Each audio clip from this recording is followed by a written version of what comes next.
Hey sneak peekers, I'm Selena DePaz, and today we're at the red carpet premiere of The Waiting. Let's go see what the cast and crew had to say.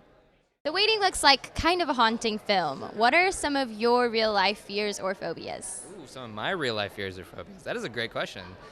One of my biggest fears is getting stuck in a tornado. And I was born in Dallas, and that was cool. Yeah, I mean, I moved out when I was young, thankfully, not because I don't like Dallas, but because tornadoes scare the crap out of me. Actually, I was there for the holidays, and there was tornado warning. 2 tornadoes touched down in Dallas. Yeah, and my relatives who lived there were like, "Oh, no big deal." And I was like, "I'm not leaving. I'm not leaving this place at all. Please, I'm not doing this." So that's one of my biggest fears. I think in a more like philosophical sense, one of my biggest fears is, ending up without making connections, through my life, in a very deep sense.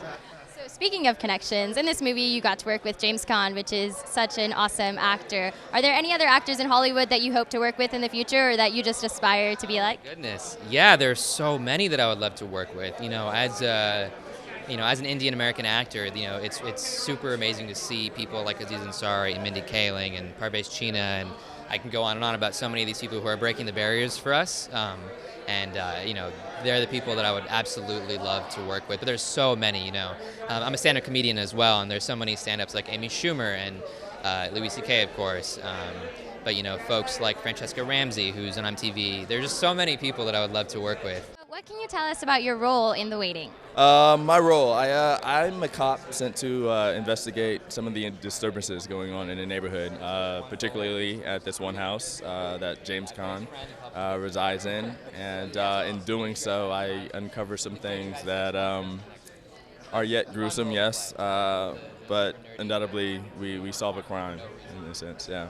Okay, so The Waiting looks like a pretty haunting film. What are some of your real life fears or phobias?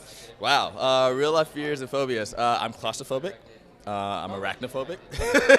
I'm hydrophobic in the sense that I do not like large bodies of water. I can't stand the ocean.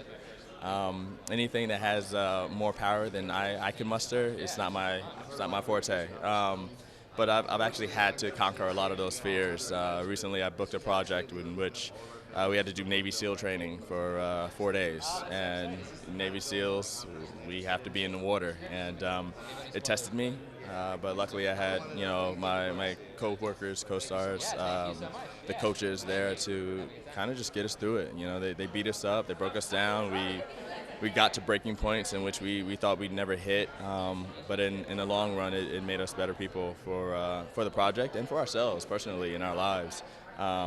So even though we have these fears, sometimes we got to take them on, head first.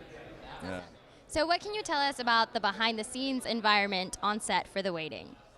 It was fun. The story's kind of dark, but we kept it light, or as light as we possibly could. Mr. Caan, he was just cracking jokes all night.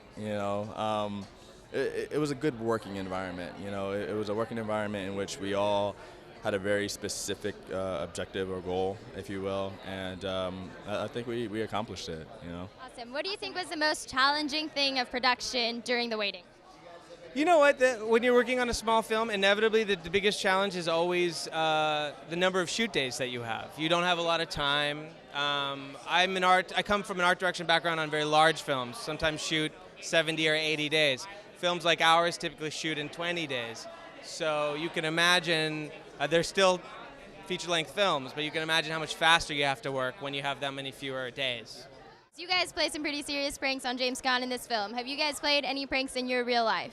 Well, it's funny. I was just over at Kier's house the other day, and he was taking a sleep. He's snoozing along. You know what? I came over a little too early. He was sleeping. I farted in his face. Don't talk about that, man. While he was asleep. It's kind of upset. I'm upset still about it. It smelled so bad that he had to wake up and he went, "Oh!" Is this true? It's true. I wish it wasn't true. I wish it wasn't true. But It's so we don't. true. We might not be friends for it anymore, but you know what? We have to be here and we have to be cordial, and we have to, make this movie together and make sure to promote it well, and so we have to respect each other. Yeah. What about you? Have you played any pranks in your life? I have. We were actually just talking about today, like just prank calling people. just being really horrible children. I find teenagers are some of the meanest, like, most awful people. And so they're really, like, prime age for pranking, you know what I mean? They got some evil ideas in their head, so yeah.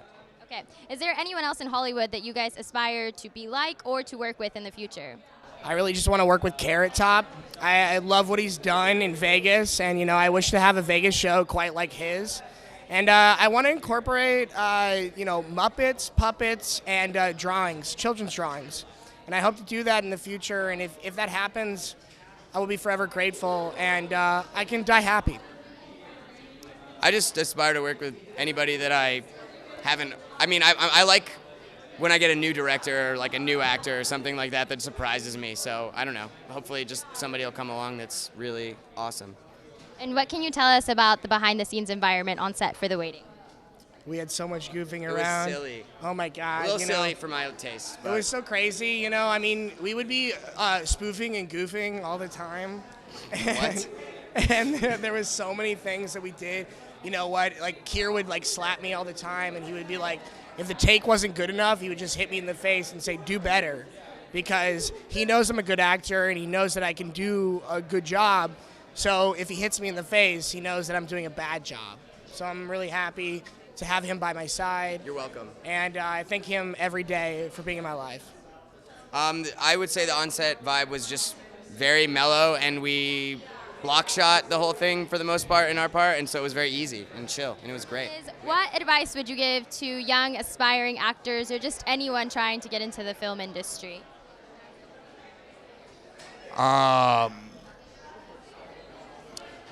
Work hard, listen hard, and